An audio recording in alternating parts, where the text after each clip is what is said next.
All right, Peter Michaels, John Lennon, and a couple Beatles. And Gord's back there somewhere. Yeah, there he is. And whoever the other guys are. Oh, and there might be a little White Buffalo action in there, too. Oh, you shouldn't have shown that. He'll never be on the show now.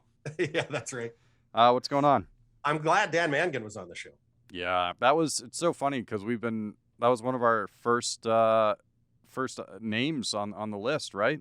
When we first sat down and said, we should probably get, and we could try to get, I bet you we could probably have. Dan was definitely in the first top 3 of guests we figured we'd have. Totally. And a good part of that is not just because I'm a major fanboy and he's a very talented musician, but he does have a special history in Red Deer and at Bose with Brennan specifically. So 100%. And I'm so glad to hear that history that you have with him personally too, because that's going back about 10 years, I think you'd said, right? Yeah, man. It was a weird thing to realize that he introduced me to something that I've been obsessed with for a decade now. It's a very cool thing.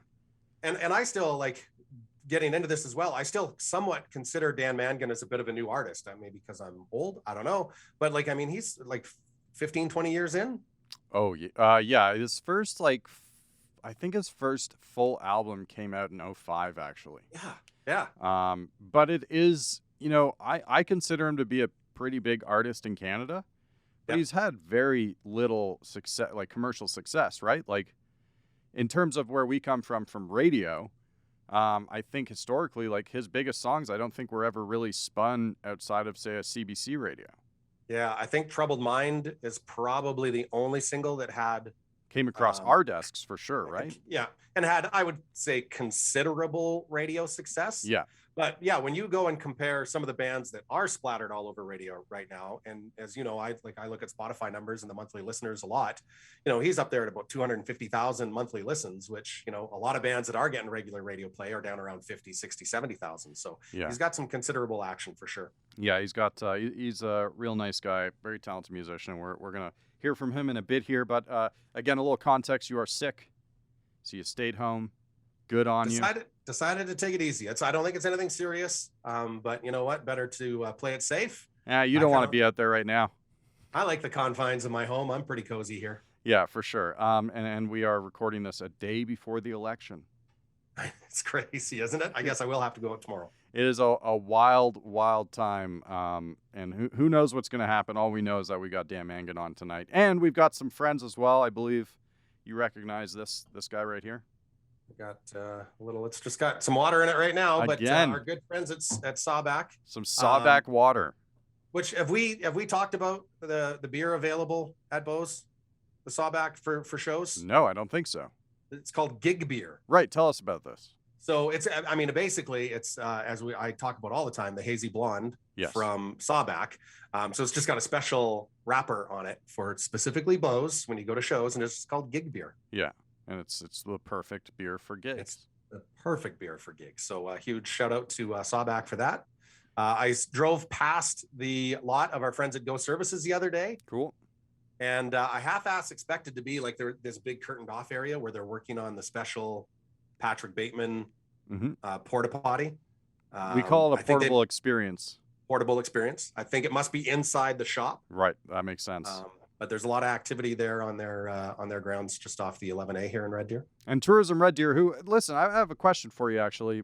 Tourism Red Deer, of course, deals with all the touristy aspects of what makes Red Deer wonderful, especially to outsiders. Did Norm Macdonald ever stop by the station during a Red Deer show? I'm trying to think if I can't remember if he was actually in the building or if it was a phone conversation. But we actually had one of our former morning show hosts, Leanne Murray, posted the audio of it last week. Oh, cool. So I know for sure the interview happened. I just can't remember if it was in studio or not. And it was for a Red Deer show, though. I believe so. Yes. Do you? Okay. I believe so. But did you ever get to see him? I never got to see him okay. live. No, I wish I had. Yeah, no kidding. That's been the saving grace, unfortunately, of social media over the last week. It has been all of the great Norm bits of the past that have kind of surfaced in between all of the more politically natured themes of this week. It's been nice to have sad to see Norm go, but he, at the right time, gave the laughs when the laughs were needed. so crazy to think about. Like, I mean, obviously this happens all the time, not just in the world of celebrities, but someone with significant status uh, battling or dealing with serious illness and just not making it aware to anyone. In this case, I found it particularly sad because the reaction to his passing, and specifically the reaction to his career and his legacy, that wasn't really talked about when he was alive. You know what I mean? Yeah. Was he aware of the significance of his work? Kind of breaks my No. heart a little bit. It's unfortunate, and that's something that I would stress. If you've got an artist that you love, show Yeah. them that love now, and show them that because again, how many times do you see it where an artist passes away and the following week, their numbers shoot up on streaming services, or their views on their movies go through the roof? Yeah. Do it now. Do it while you can and while they can see it. Yeah, I got to see him twice, and I kind of, it felt like I was getting into a habit of seeing him where it was like, oh yeah, okay, that was a great set. Like, in a year or two when you come back through Calgary or wherever, I'll be there. Yeah. But and you take for granted, like, we're gonna, I look forward to talking to Dan Mangan about some Tragically Hip stuff. Yeah. And there's another example where, that you just, if you miss the hip one, the hip will be back next year, or they're going to be back 6 months from now. And you take for granted that, eventually that's going to stop.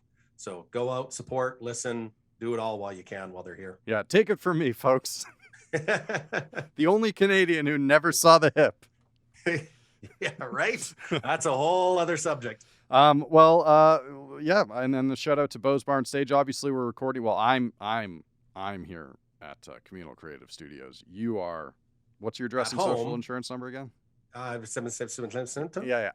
You're home. Thanks for not infecting us here at Communal Creative Studios. It's a busy place, and Ryan and Ryley are still going to have to do their work, making me sound good through shoddy little home system here. That's true. Well, in the meantime, let's chat with Dan Mangan.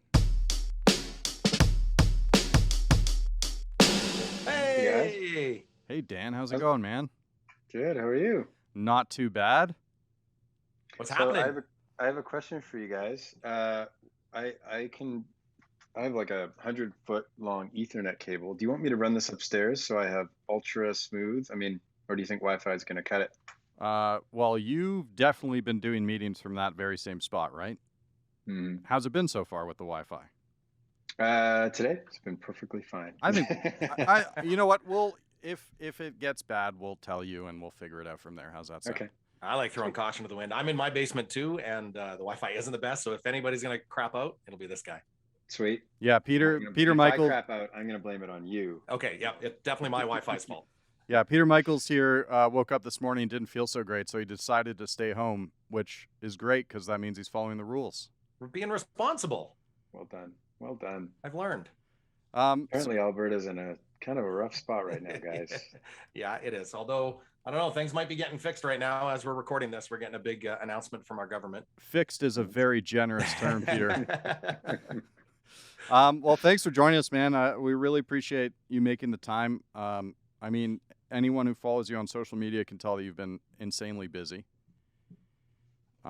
It's been a time. Yeah. It's been a bit of a time, yeah. Which during the situation we've had for the last year and a half plus, being busy is not a bad thing, right? Yeah, it's I mean, I just knowing me, I get really squirrely if I'm sitting on my hands and I don't have much to do. I kind of need projects to sink my teeth into, or else the wheels in the head start turning in the wrong direction. So it's been good for me. I mean, it's been overwhelmed too. Like I kind of feel like I got into music so I'd never have to have a real job. And then now with Side Door, balancing that and trying to make a new record, and now with gigs happening again, it's like I feel like I have 2 full-time jobs. So it's a bit of a bizarre situation. I will say that my wife is a saint and is taking the brunt of the child rearing these days, but it's a lot. It's a lot going on. Yeah, and you just traveled for a show, right? I was in Alberta in July, right, for a couple of shows. We did Pigeon Lake, Community Calgary Folk Fest, and then I did an outdoor show. It's all been outdoor, but I did this outdoor show on a lake in Montreal, which was incredible. Everyone was like on canoes and floating rafts and stuff. It was really placid and calm at night. And then I did a handful of shows in Ontario just last weekend. And one of them, this was amazing, man. Like one of the shows was in Beamsville at a winery called Redstone Winery, and it dumped rain like all day long, just pissed rain. And we were kind of worried, oh, should we cancel? Are people going to show up? And like, I don't think a single person no-showed. Everyone came. It was like ponchos, sweaters, umbrellas, like they all came prepared, and everyone just went for it. And it really, I mean, I think pre-pandemic, probably about a third or a half of the crowd would have no-showed. And people are so starved for live music and they're aching for it. And it just went to show, man. Like, I don't know, like I felt so, as a performer, it was like, I've never been so appreciated in my life. People were hanging on every word, and they were just there with me, and it was beautiful. How was that show playing for everybody on the water?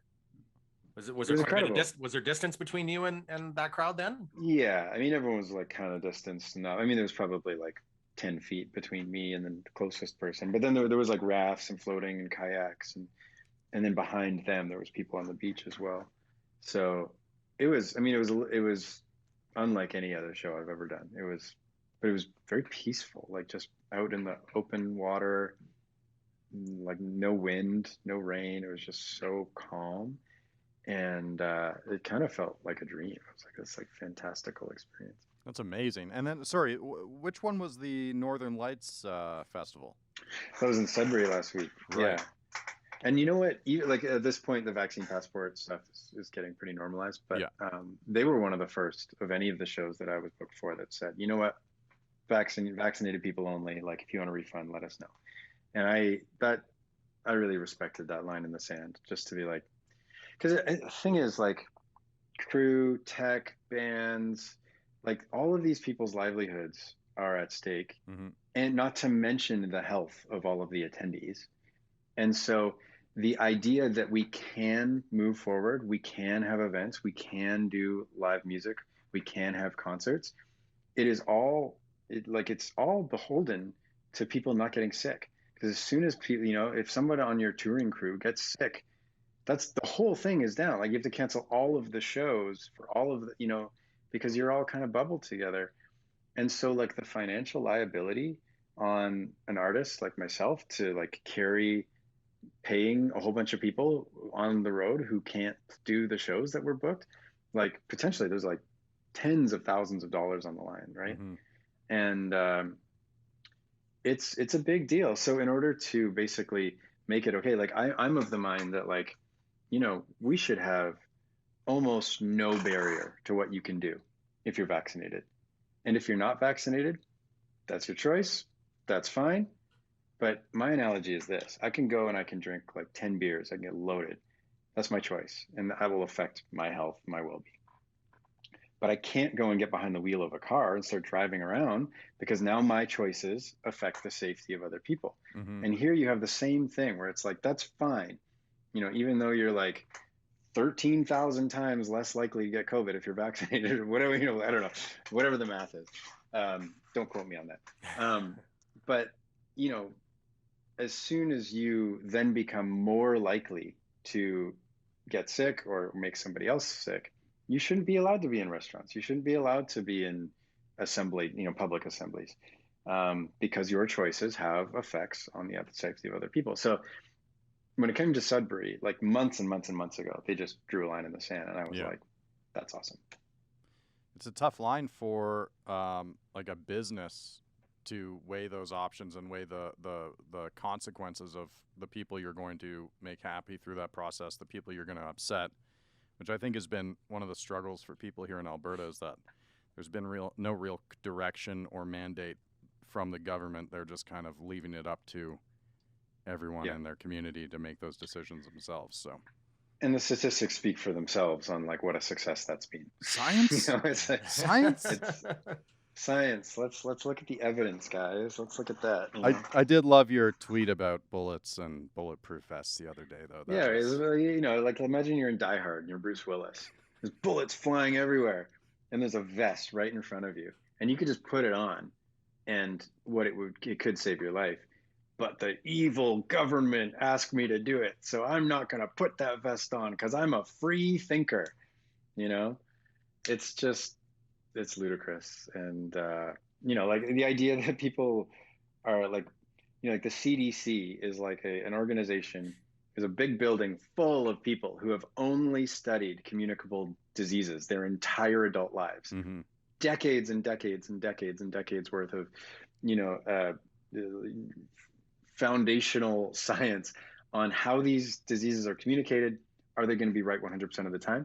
No. But you know who they're going to be more right than? Everybody else on the planet. Yep. And so the idea that like you would take like you would look on Facebook and take horse dewormer or something like that instead of like the thing that is the most scrutinized vaccine in the history of the planet. Like, give me a break. I hope we get that break soon, man. Yeah, I really hope we do. Yeah, the other thing is like I don't like being this fired up. I don't like being this angry. Yeah.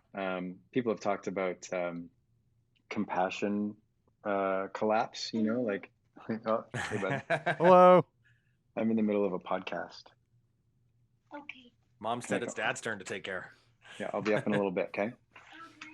I hope that people get this passionate about other things after. Right. You know what I mean? There's been a lot to be passionate about in the last century. Well, and there's lots to be passionate about, but what the thing that like this term has kind of come up recently, which is compassion fatigue, which is where it's like, I think like, yes, we all want the best for everyone, but like both sides of the coin, like let's say anti-vaxxers and, people who believe in science, that like both sides are getting less and less compassion to like, or empathy for each other. And it's getting like more and more heated, and the opinions are getting like people are just digging in their heels more and more and more on both sides. And, it sucks. It sucks that society is feeling so fractured. Yeah. At some point, I think about it all the time. We have to find a way to live together. We're all here together. Yeah. Everybody seems to hate this idea of segregation. So it's not like we can just say, okay, fine, you're an anti-vaxxer, you go live over there. You're not, okay, you go live. We can't do that. Beating each other over the head doesn't work. We have to find a way to hear each other's voices and come together on it. Yeah. So you're right. It's frustrating to watch. Maybe by the end of this experiment, we'll figure out how that works. Yeah. Well, and the unfortunate thing is that it would be nice if we had the luxury of just like riding it out and seeing how it goes on all sides. But meanwhile, your hospitals in Alberta are fucked. Yeah. Was that letter written by like hundreds of doctors and medical professionals saying like, we're within a couple weeks of complete, hospital system collapse. Mm-hmm.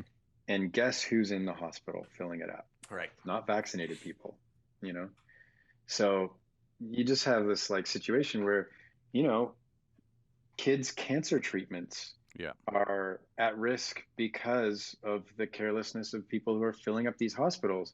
They didn't want to get vaccinated. They got really sick. Now they're in the hospital, and their choices have now, affected how the whole organism interacts and works. I promise I didn't come on your podcast to only talk about. I welcome it, man. I mean, it needs to be said. It broke today, but like they're straight up putting patients in helicopters in Red Deer and shipping them down to Calgary because. And I do want to say one thing onto the point of the compassion fatigue, which was great to see. And now that you brought that up, I'm like, oh, thank God I saw this. They had interviewed a doctor and a nurse yesterday because there's been all the protests outside of hospitals in Edmonton.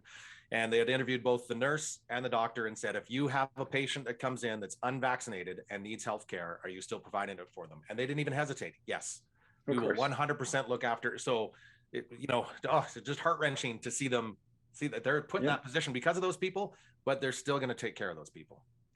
Well, and that's, bless them, right? And I would hope that all of us would make that decision. It's like I would hope that we would all, in the face of like having to make the choice in the heated moment, to choose compassion, to choose kindness, to choose generosity.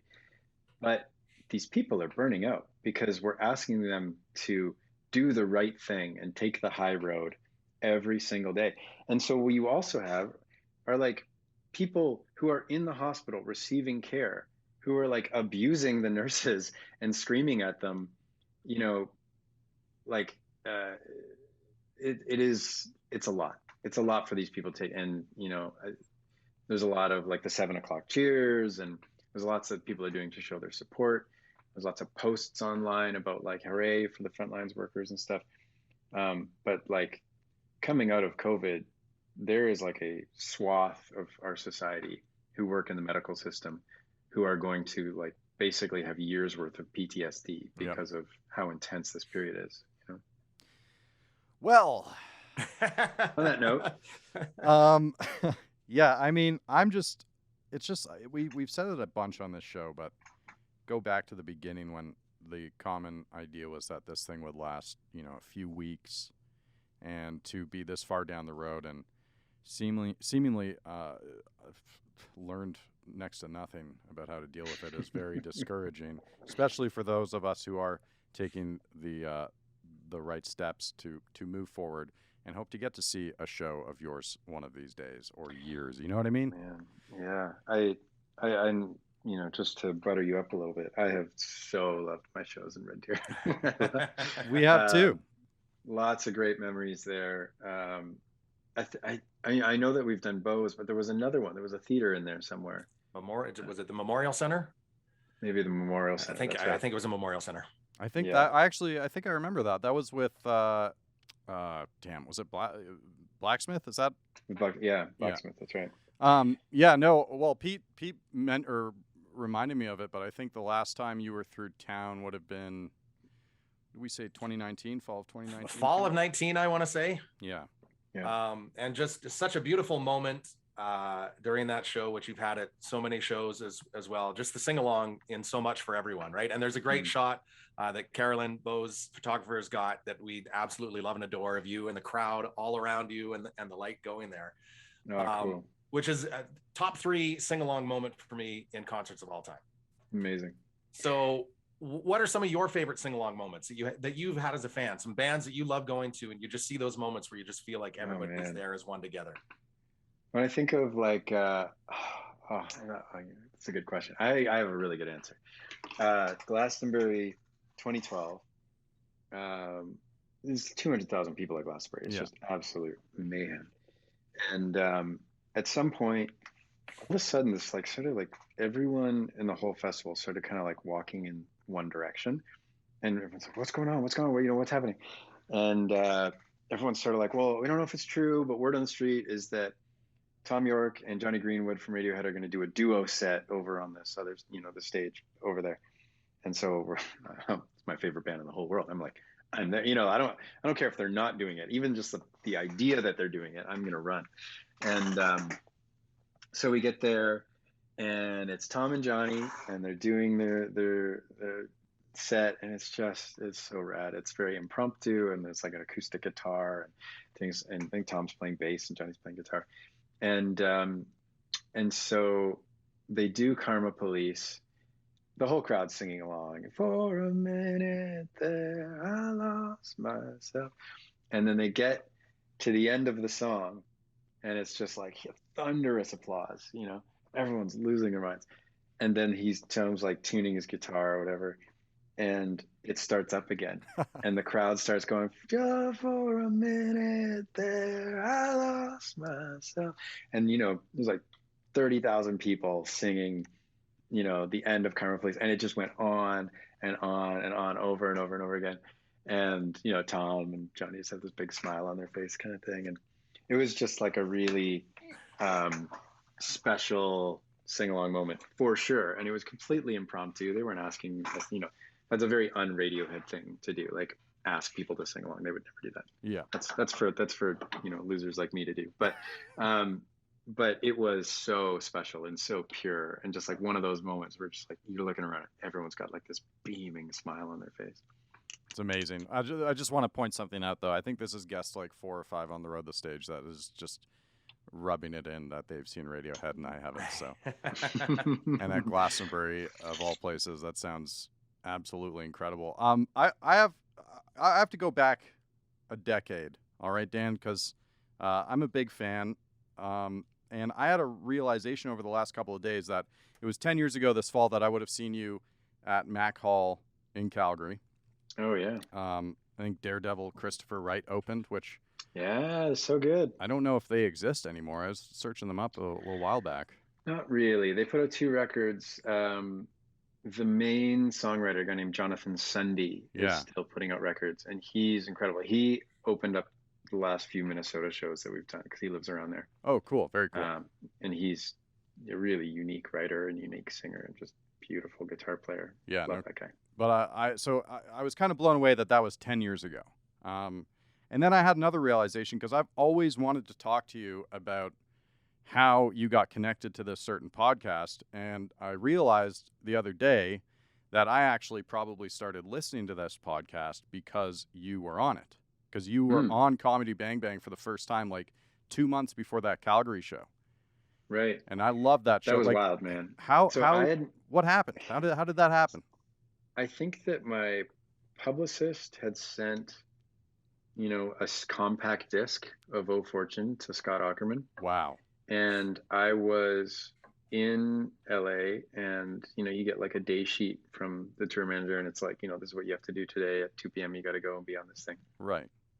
And generally it's like you got to go to a radio station and do like a gab, or you got to go do this interview or whatever. And so I'm like, I'd never heard of Scott Aukerman. Yeah. Never heard of Comedy Bang Bang. I know nothing about this whole scene.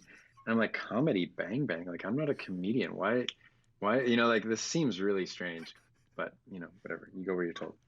And so I go and I walk in the door, and Scott introduces himself, and I'm like, hey, how's it going? And then Sarah Silverman walks in. Yeah. And I'm like, well, I know who she is. Like, she's a famous comedian. That's crazy. And then Nick Kroll comes in, and I didn't know Nick Kroll at the time. This was before the Kroll show and, some of his more breakthrough stuff. But, it was clear that they all knew each other, and there was like a scene. And it was kind of weird, because here I am singing my like sad sap songs, and they're all ridiculously funny. Yeah. And so I realized really, really quickly, like, okay, this is a comedy podcast. You were not asked to be here for your comedy. Don't try to be funny like they are, because they're professionally funny.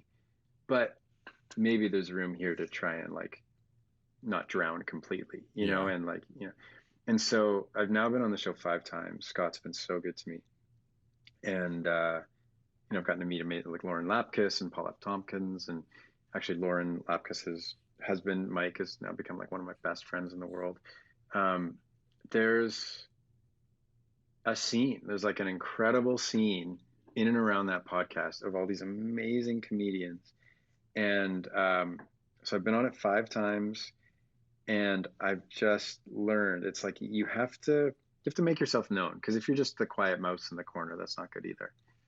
But it's like, it's the same thing when I'm performing. Like, I've been told at gigs like, oh, you're really funny, man, you should do comedy. And I'm like, that's the last thing I should do, because me being even remotely comical is like the relief from all the sad songs I'm singing. Yeah. And so within the context of here's a dude playing sad songs, it turns out that in between songs, he every now and then has something funny to say. That is like that. It's respite from, it all being so serious. Yeah. And so it works in that context. And so I have to play to that when I'm on the show, and I have to try and keep up. And it's crazy. Like, these people are the fastest witted people. They're all professional improv. Some like the best of the best.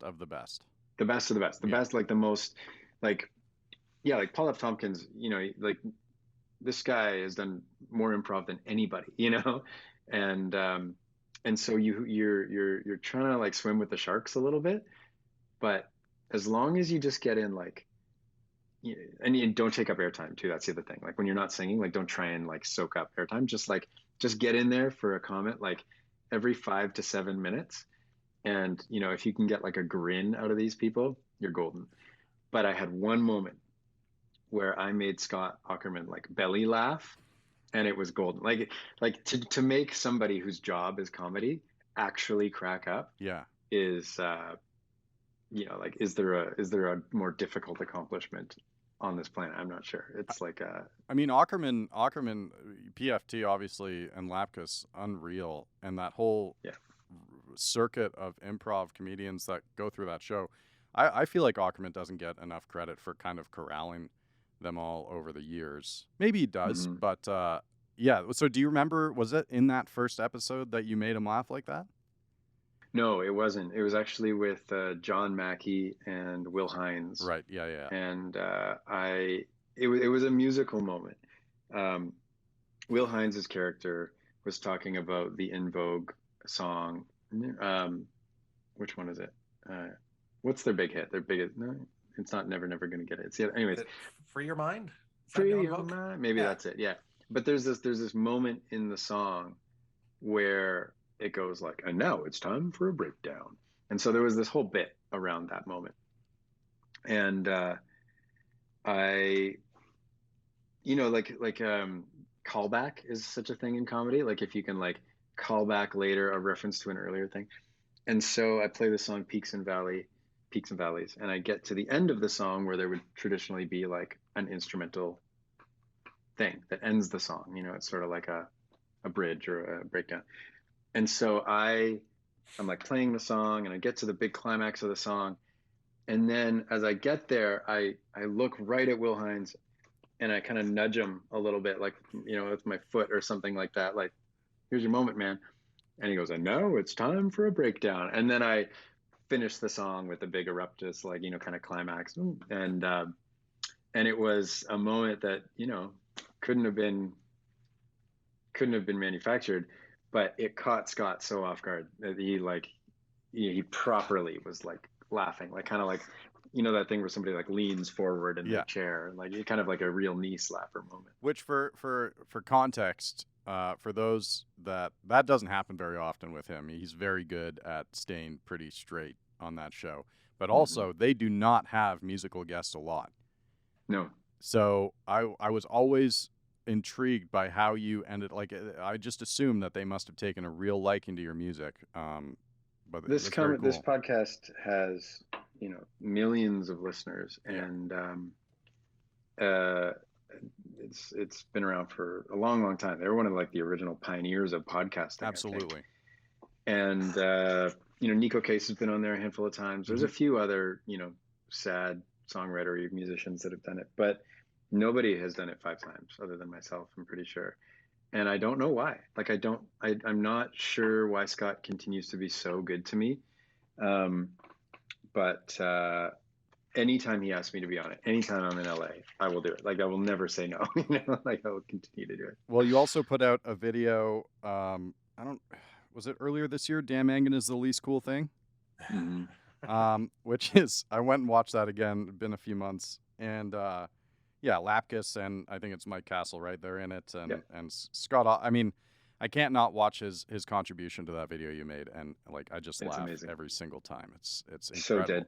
So deadpan, and Rainn Wilson's great too. Yeah. So that project, like, did you have that kind of? Was that a pandemic project? That video, was it something you've been thinking about for a long time? It was an old project. It was something that Brent Hodge, he made a documentary about me in 2012 called What Happens Next. And it was all about me and the band sort of arriving at the Orpheum, this like amazing venue here in town, old opera house. And it was great. And then Brent went on to do big things. Now he lives in New York, and he's done the Chris Farley documentary, he did the Freaks and Geeks documentary. He did, he just, there's a new documentary about PharmaBro, Martin Shkreli, the guy who hiked up the price of that AIDS medicine and stuff. And so he's, and he's signed with like a big production house, and he's like a big time director now. And he was in Vancouver a couple of years back, and he was like, yeah, I'm gonna be hanging out in Vancouver for a couple of days. Like, do you want to do something? And we were just putting out More or Less, and I was thinking, oh, well, we did What Happens Next. What if we did like a follow-up that was a bit of a mockumentary called What Happened Next? Cool. And within the content of that record, which is very much surrounding like being a parent and being sort of like a approaching middle-aged dude, out of touch with the youthful zeitgeist. So that was our angle, was like, let's paint me as like the least cool possible dude. He's got a million kids. We invited like Jill Barber and Grant Lawrence's kids over and pretended like they were ours, and just like, it's like 8 kids running around and had sort of just like a, you know, and we didn't really know what we were going to do. We filmed tons of footage of just me messing around and improvising with Brent. And so then Brent got really busy with a bunch of other stuff and we didn't finish it for a long time. And then during the pandemic, I was like, well, can you, like, what do we have? Like, is there like, do we have anything that could resemble anything? And he put it together and it sort of made sense. But now that we were in the pandemic, it didn't really make any sense. And it was tough. And then my sister, who's really bright, creative writer, she basically took the footage and reordered it for me and like moved it all around and added some voiceover components and made a narrative out of all this footage that didn't make any sense prior. And I was so thankful for that, but also like it made it make sense. And now it sort of feels like a cohesive piece. But prior to that, it was just a bunch of footage that didn't make any sense at all. So it all kind of worked out. I think it did. Absolutely. All right. And speaking of parenting, obviously you've got a young mind that you're shaping there sitting on your lap. Yes. He's got some doodles going. Got some pretty sweet doodles happening. Oh, very cool. Yeah. So how do you, and obviously you've got lots of keys back there as well. So do you kind of push them towards the music and art stuff, or is it just kind of come naturally, or what's your approach like to that? Yeah, we don't push very hard, you know, to get our kids into music.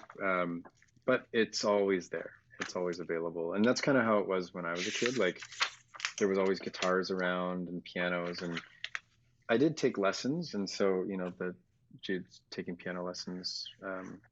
He was taking guitar lessons before the pandemic. And we'll get him into piano lessons again soon. So I want to set them up to do it, but I don't want to force it. I don't have like it's not a thing in my brain that my kids are going to be artists. It seems a little bit inevitable that at least one of them will be, considering that my wife and I, you know, she's an art actor and I'm a musician. Mm-hmm. But if they both ended up being like people with real jobs, that would be fine too. And what about music? What kind of music is he into so far? Is there anything that, like, I find as time goes on, like I'd never really listened to the same stuff that my parents did, but my kids and I we're, you know, it's a much more cohesive unit now. So yeah, you guys share some commonalities. Well, he can't hear you right now because I've got these earbuds in, but yeah. I will ask him, Jude, what kind of music are you into right now? Music with no words. Music with no words. He actually really likes movie soundtracks. Oh, yep. Great. So he loves the Harry Potter soundtrack. He'll put that on. You know, for a while when he was young, I don't know if he's into this now, but when he was younger, we used to put on like Royals by Lorde, and we'd all dance around the dining room together and stuff. That was really fun. I'm trying to think what music the boys like. Of course, you know, they play Roblox, and so there's like some certain Roblox music. It's all pretty annoying, but you know, I probably annoyed my parents with music that I listened to when I was a kid too. But when I was a kid, my brother and sister were older, and it was a lot of going through our parents' record collection, and a lot of Tragically Hip and Sarah McLachlan and 5440 and CanCon. It was rich in my house. Well, I'm glad to hear you bring up the Tragically Hip, because a couple of points I wanted to talk to you about. Pete's surrounded by posters of the Tragically Hip right now. There might be a couple and the Beatles posters and some Beatles back there as well. We share, I think, a common idea of how covers should go, and I like that you got to make a cover different. So we'll start off with maybe talking about the Tragically Hip a little bit, because a couple of months ago on TikTok, Rob Baker set out and did, you know, the acoustic part of Ahead by a Century, and then had different vocalists come in and join in. And it takes a lot to impress me on a cover. Like it's perfect the way it was originally intended. He's a grump. He's a grump with covers. I'm a little bit of an old grump for sure. But you sounded so good doing Ahead by a Century, and you could tell the passion that you have for that band as well. So I tried to look. You never got to tour with them at all, did you? Never. I did. You know, I met Gord a handful of times. I think I met Johnny once at a party, but it was, you know, through Kevin Drew that I met Gord a handful of times. Amazing guy. I didn't know him very well. I couldn't claim to be close with him, but I do have a good story that, you know, when I was a kid, I adored that band. I knew every word to Day for Night and Fully Completely, and like every guitar lick, every drum fill. I just knew those records inside and out. And Gord had sort of taught me as a kid that music could be academic and intelligent, and yet also accessible and popular. And I think that that's something that I've really tried to carry into my work, is to try and mirror or like marry those two worlds, which not very frequently do they get married well, you know. That something can be pop music and also still be like, you know, kind of poetic and intelligent.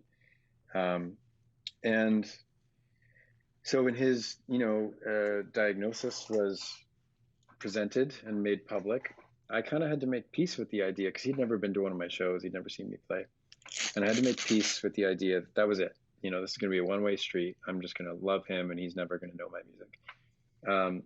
And then after he did Secret Path, I was in Toronto for Dream Serenade, a big fundraiser that Hayden throws every year. And it's at Massey Hall, and Gord Downey ended up being the surprise last-minute guest at Dream Serenade. So he was there, he performed, did a couple songs from Secret Path. And then I did my set, and it went great. It was like, you know, it really was just going well. And it's just 3 songs. And while I'm doing the last song, I look over to the side stage, and there's Gord, and he's watching, he's there. I was like, oh, he's seeing me play.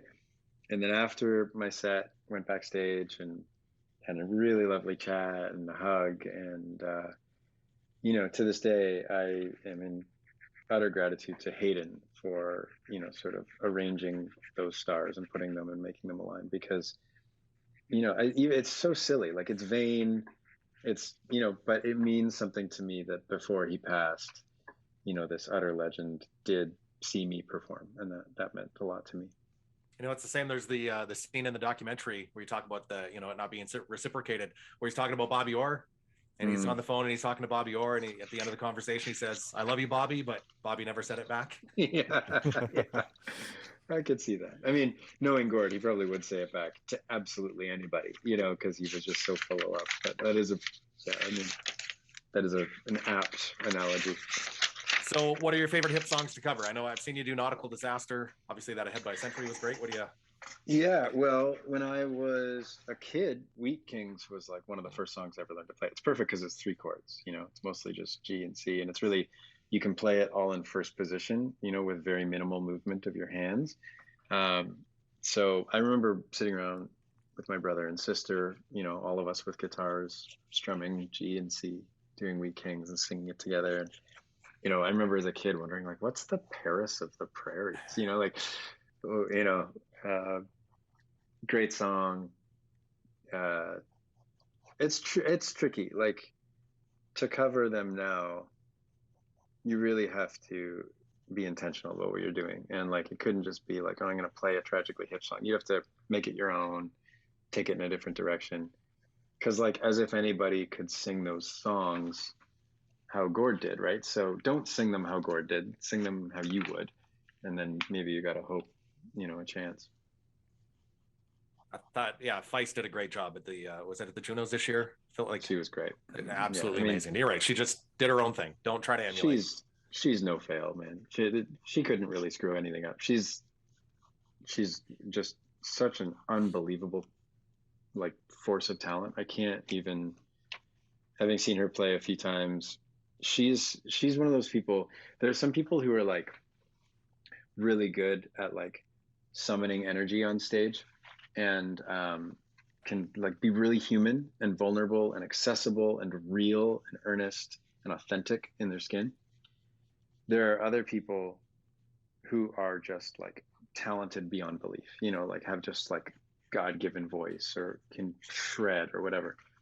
It's really rare that those two worlds are in the same person, that can be like a vessel of truth and also be just stupidly talented, you know, like a Nina Simone or a Joni Mitchell. And Feist is that. She is completely, you know, she's just the real deal in every single way. What an endorsement. Yeah. Absolute. On the cover side of things, so again, I'm spot on with you. Make it your own, do something a little different with it. I'm curious, like, how far into hearing a song do you maybe start reworking it in your head a little bit? Like, you know, take like a Losing My Religion. You probably listen to that song your whole life. Yeah. When did you start thinking, you know, I would have done this with that, or I could do this with that? You know, I when I was a kid, that song was like wallpaper. It was everywhere, right? Like you You couldn't like go into a mall without hearing that song. So it's definitely deeply ingrained in me. It was like in my blood, you know, I know it. I know the song very, very well. But this is something that I always do when I'm approaching a cover. Once I've decided I'm going to do a cover of a song, I don't listen to the original. Or if I do, I listen to it like once. Because otherwise what happens is that you start unknowingly copying it and copying the nuances of it. And what you want to do is you want to, like, often what I'll do is I will, you know, figure out kind of like the basic chords on the piano or the guitar, and then just like put the lyrics up on like on the screen or whatever, and then approach it like it's a song that I just wrote, and just see like what does this feel like. And sometimes you screw up the chords, sometimes you change a whole section, sometimes a verse is totally different because you made it a completely different thing.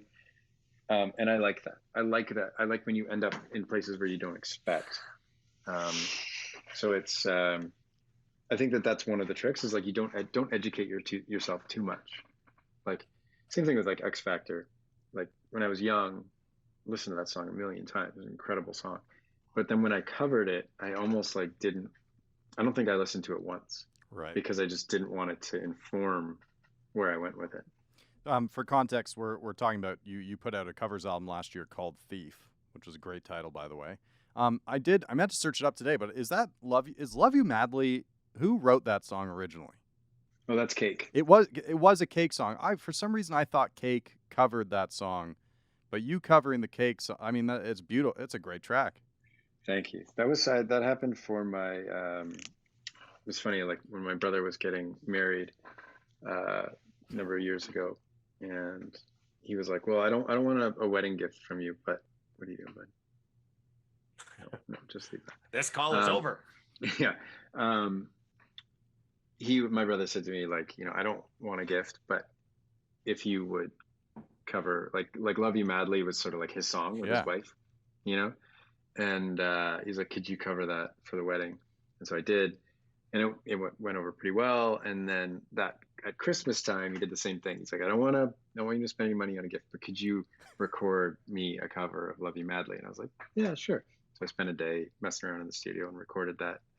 And I was like, you know, I kind of like this. Maybe I want to just put this out. So it started out as a gesture for my brother, and then it became a very selfish endeavor to, you know, put it out there and try and get other people to listen to it too. But again, you know, very, very different than the original song. Yeah. So are you saying that a Cake cover initiated an entire album of covers? Sort of, yeah. I mean, and I did that song, and essentially, like, I had a bunch of covers already recorded from back years ago that I never really did anything with. And Arts and Crafts was sort of like, well, could you do some more? You know, I think that during the pandemic, they were just aching for any like content to put out, basically. Yeah. Artists were all stalled up on their recordings. And so this is something I could do at home, you know, from the studio here. And it was easy enough to sort of, I could record it, I could mix it all, you know, without needing to go to a studio. Just sort of like basement recordings. It's not exactly the most hi-fi kind of thing. Some of those recordings are some of the first things I ever recorded. That Yukon Blonde cover, I recorded that like with like one microphone. Oh wow. You know, back 12 years ago. It was like the first, you know, I probably recorded on GarageBand or something like that. When I listen to it now, it sounds pretty lo-fi. That neutral, you've got the neutral Milk Hotel cover on that album too, right? That's right. Saw you perform that 10 years ago. It's been in your repertoire for some time. And that recording, my wife's amazing aunt, Lori Slenning, amazing sculptor from Tucson, had passed away. And I couldn't be at the ceremony. So my wife flew down to Portland to be with the family and celebrate her life. And I couldn't be there. So I sent my wife with an MP3, basically like, well, here, you can play this at the service, you know? And, you know, and again, the same thing. It was like, oh, this worked out. Maybe I should just put this out as well. Just, you know, it's funny, you know, you kind of amalgamate these different thing. Like, I just feel like my head, my computer, my studio is just filled with like little collections of like half-baked ideas. Speaking of Just sprayed half-baked him. ideas. Sprayed, Air. yes, exactly. Timely. He sprayed himself with the duster here. It's Um, air. It is air. Um, Yeah, and so to be able to sort of mop up some of these ideas and put them together on you could call it a label commercial adventure, but it's nice. And to be honest, like there was a bunch of stuff where I was throwing it together, put it out there, and then I wasn't really expecting like a huge response. I didn't put a lot of weight or marketing into it or anything. But the response was amazing. People kind of blew my mind. Speaking of that studio that you're in right now, or I think we can call it a studio, right? I finally got to see my first Side Door show a few months back. Oh, great. With Who did you see? Pete Van Helvoort out of, I think he's based in Hamilton now. Oh, cool. He did a show, just him and his guitar. And was it over Zoom or was it over the broadcast lane? No, it was Zoom. And it was a really cool experience because, I've been fascinated with the project, this endeavor that you've gone on. But it was a really cool thing where, I think this concert was in sometime spring 2021, end of spring, something like that. And just the ability to invite some friends who are halfway across the country to sit down for an hour and watch this show with, I think there were like 70 or 80 other people in this Zoom call of this artist that we've physically gone to concerts with together. It was just a really cool concept. And you can all see each other. Everyone's cameras on. Yeah. You can see where you're living. Yes. Petting your dog or whatever. So cool. This project, which is you and Laura Simpson, right? Laura Simpson is the CEO of Side Door Access. Yeah, we were the co-founders together. You made the news recently with $3 million. So can you tell us about, can you give an explanation of what Side Door is? Far better than I can, by the way. Sure, yeah. And tell us what that fund means. So Side Door is a marketplace for the arts. You could describe it as Airbnb for shows. So any space is a venue on Side Door: living rooms, backyards, bookstores, warehouses, curling rinks, national parks, whatever, barns. You build a profile for your space. You connect with artists in the platform. You kind of have like a friends, connections, and then you can build shows together. So as an artist, you can go and book tours. You can book shows in everyday spaces. Work with totally DIY tastemaker people from all over the place. There's about 5,000 artists on Side Door now, about 2,000 venues in North America. And so before the pandemic, we ran about 350 shows in all sorts of weird spaces, bespoke, non-normal venue spaces. And then when the pandemic hit, we realized we had to figure out how to do things online. Everybody was basically just putting a paywall on YouTube. They were just sort of doing live streams. And there's a place for that, of course. But the first thing that we leaned heavily into was to try and make an online show experience feel visceral and immediate and human and interactive. So we built a secure ticketing portal for Zoom, whereby you can sell 1,000 tickets to a Zoom meeting. It's just like this Zoom meeting that we're in right now. Yeah. And it's totally secure. You can't share the link. No Zoom bombers, nothing. You have to be logged into Side Door and have a ticket in order to get in. And then the next thing that we built was, a traditional live streaming broadcast lane. So you can kind of do two different kinds of online shows. So now that we're sort of kind of leaning out of COVID, and people are doing online shows again, it's a bit of a choose your own adventure platform where you can connect with venue spaces and build shows together. You can split revenue right at the point of sale. There's lots of features. You can do all kinds of cool stuff with your ticketing tech.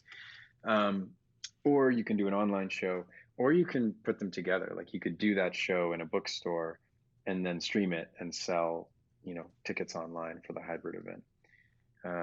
But all of this is sort of with the philosophical intention in mind to, I've said this, it's probably quoted in the article you read, but I want to see 100,000 artists that you've never or maybe barely heard of making $100,000 doing what they love, whether or not they're famous. 3% of touring artists have a booking agent. So that means 97% of touring artists do not have a booking agent. They're scrambling for gigs any way they can. Tell you, my first show in Calgary was at the Ironwood. You guys have probably been there. Mm-hmm. 4 people came. Why would any more than that come? And I'd never been there. Nobody knew who I was. Funnily enough, Brock Geiger was there, who plays in the band Reuben in the Dark. He was one of those four people at the show. But I lost money even just getting there, playing the show. It was, wasn't exactly a big success. And then later on that year, I got invited back to play in this guy Doug's backyard. This guy Doug Fries, and Laurie Matheson was playing this show, and it was like a house concert gig. Oh, you like that? Mm-hmm. Yeah. Oof. Trap remix. Got it. No, we're not listening to that right now.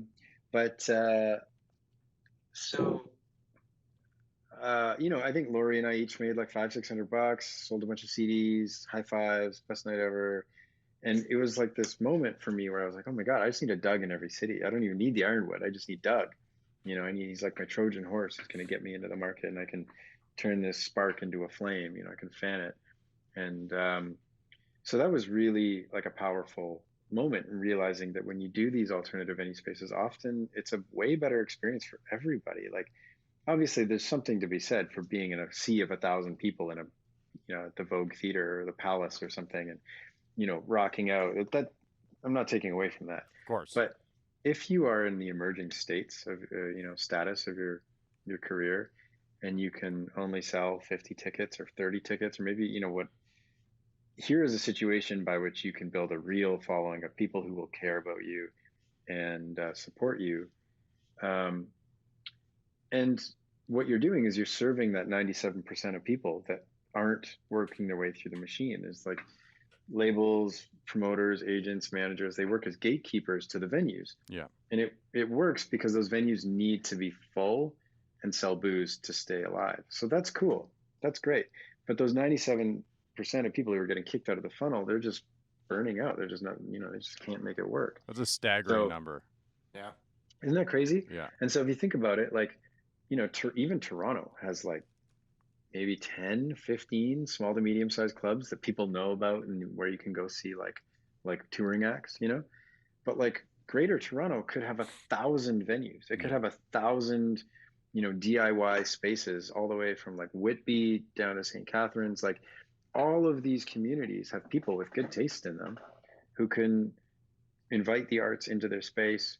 You could tour Toronto playing small venues and play to totally different communities and different people. So it's a big project, like we're dreaming big. We want to be like Airbnb for the entertainment industry, basically, and democratize the live entertainment industry, and maybe make it a little bit more feasible for artists of all stripes, to make a living. And then did you have like the tech on the back end of it? Like, was it just your idea and you had other people kind of help build that and see it come to fruition, or did you help build all the tech that goes into it? I mean, I'm not coding anything, that's for sure. I'm very involved with, what we'd call product, which is like the platform, how it works, but more in sort of like in a founder role, overseeing the feel and the look of it and all that kind of stuff. But it's been a crazy process. Like we raised money from friends and family, and then we hired a few people, and then we raised money from some angel investors, and then we hired some more people, and then we raised $3 million, largely from a handful, 2 different venture capital, VC funds. And in this last round, we raised $3 million US from a Vancouver-based VC fund called Rhino, and then a San Francisco one called Upside Partnership. And then wild. It's insane. So that money is now, you guys have launched this called Back to Live. That's the subsidy's name. Yeah, that's one of the things that we're doing right now. There's like a campaign to try and scoop up as many hosts in the States as possible, right? Yeah. And one of the ways that we're trying to entice people to use their space is to create a show subsidy and make their first show maybe a softer landing. So, you can use it to rent a PA, you can use it to just pay the artist more, but basically up to $500 a show, we're shelling out cash. And that's just, that's a segment of our budget, but most of our spend goes to the fact that we've got, 6 developers now, yeah, and a full-time designer and customer service staff and operations. There's like over 20 people that work there now. Well, the concept has so much potential, and it's really amazing to see its success in the last couple of years, especially having now experienced one of those shows. It was it's great. Congrats on that. That's very exciting. Thank you so much. Yeah. Well, we just gotta keep it we just gotta keep it moving forward and get as many people using it as possible. Couple things before we wrap up real quick. I was talking to Brennan from Bose Barn Stage today, and he informed me that at some point in the last few months or year or so, I believe the Road the Stage listener tagged you in a post of your picture above a urinal at Bose. Oh yeah. Just you're cool. You're coming back to Bose, right? There's no offense. Yeah. No. Yeah, no, that's fine. Placement be damned of my likeness in the Bose ecosystem. I think when people are standing in front of a urinal, they're generally feeling relieved. Yeah. They're feeling lighter, mm-hmm. And that is generally a positive experience. So I'm happy to be connotated with that. But yeah, I actually think that there may be something in the works before the end of this year at Bose, I think. Well, if that is the case, we'd love to have you here at Communal Creative Studios when you hypothetically might stop in town. I would love to check it out. It seems, everything connected with that scene seems really good. Brennan and just it takes a lot of gumption to begin a live music scene in a town. And I don't want to suggest that there was nothing going on in Red Deer before Bose, but certainly it was not a regular tour stop. Yeah. Yeah. There was the one spot, I forget what it's called now, but it wasn't a given that you would make a stop in Red Deer prior to Bose. And now I've seen so many Canadian bands on the walls there. Clearly it's a thriving thing, and it's not to get too businessy speak on it, but Brennan created supply and the demand followed. Mm-hmm. He said, I will bring these bands in, I will take the risk, and I will, kind of be the person to stick my neck out. And then the people of Red Deer said, yeah, let's do this, and as far as I can tell, pre-pandemic, it seemed like the place was full of people. Oh, the gigs were just off the hook. Yeah. So. No, it was working, and it will continue to work, and we look forward to seeing you in town again, man. Yeah, absolutely. Well, thanks for having me on your podcast. I'm sorry I talk so much. Oh, that's what you're supposed to do. That's 100%. Oh, one more quick question. Yeah. One more quick question. Will the Roboteering EP make it onto streaming services? Oh, man. Because Tragic Turn of Events is one of the only songs that I can't really listen to without getting very emotional. Man, yeah. So that was a combo with Shane Koizan. Yeah, and it's his poem. So hold on. You know what? Tragic Turn of Events. No, it's not on Spotify. I'm looking right now. I know. It's not on YouTube Music. It's not on Spotify. So that recording, the one that is on the Roboteering EP, had Shane's poem. Yeah. That is on one of Shane's records. That's a revelation. Thank you so much. Which it clearly is also not on Spotify, but I'm sure you can get it somehow. Now, the other thing I'll say is that the demo, I don't know if it's like a dictaphone recording or something. Yeah. Of me playing just that song without his poem all on its own, is on Spotify. And that was part of the 10th anniversary re-release of Nice, Nice, Very Nice. Because Tragic Turn of Events was potentially going to be on Nice, Nice, Very Nice.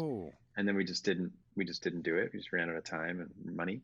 So there is a demo of that song that is on Spotify. I'll check that out. Thank you so much. That's good to hear. I was just going through bootleg YouTube videos up until now, but that works great. Well, thanks, Dan. Much appreciated. You have yourself a fantastic evening. We'll see you soon. Look forward to hoping to have you here at the end of the year. Absolutely. Thank you so much, guys. Have a great night. Yeah, take care. All right. That was great. He's such a calming voice at a time when we kind of need like just Yes. kind of a calming Big time. take on things. There's I'm gonna have to process a little bit more of that interview because, like we mentioned earlier, there's been a few questions that I've wanted to ask him for a long time. Yeah. And that revelation I had this week about how there's this comedy podcast and this whole universe, it really is a universe of comedy content in the form of podcasts mostly that I've been so attached to for so long. Realizing the other week that the reason I got into that universe is because he suddenly made an appearance there out of the blue. Finding that origin story was sick. Yeah, and I'm so glad you had that personal connection. I loved hearing him talk about the hip, obviously. Yep. And one thing as well to delve in a little bit more into, like his story about going to the Radiohead show. Yeah. And just having that experience. Again, we talk about this a lot on the show, but like music is community and sing along moments. And there's no question, the top 3 moment is hearing him, have that crowd singing all around him and just that one spot. Like it's just awe-inspiring because it's just everybody together. Have you got a concert moment where you can think of like one band that you've got that has like a big sing-along moment where you've just felt everybody together? Damn. No, I don't. Well, I mean, sure. I've seen Arcade Fire a couple times. We've talked about that. There's definitely been some interesting sing-along moments there. I saw Coheed and Cambria a few years ago, and there was an interesting moment where a bunch of nerds, myself included, were screaming along. But yeah, no, so just those vibes in general. Sure, I think that happens a lot more often than maybe we realize. Yeah. What about you? And maybe that's just what we're missing right now. Well, like I said, there's kind of 3 that I really love, and Mangan's is one. I love seeing rural Alberta Advantage when they do Terrified. Great point. That is such an amazing moment where they finish Terrified and get the crowd kind of doing the sing along.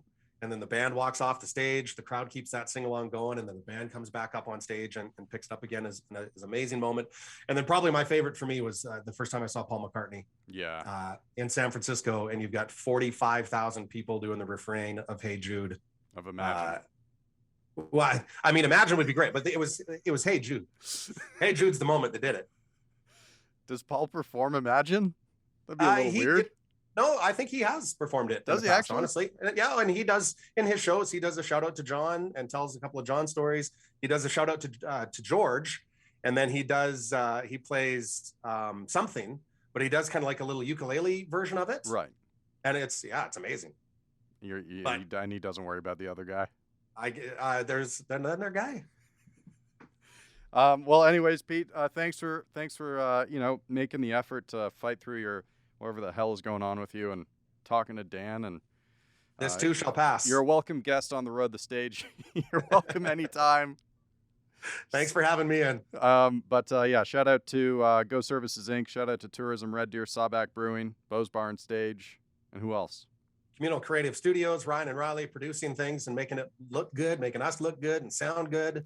And please, if you will, subscribe to the Bose Barn Stage YouTube channel where you can watch episodes of The Road the Stage, or subscribe and like and follow us all over social media. If you enjoyed what you just heard, go review it. Give that 5-star. You can do it. 5 stars, baby, or 6 if you find some sort of review system that allows you to give 6. Next week's episode might be even better. And it comes out when? Wednesday.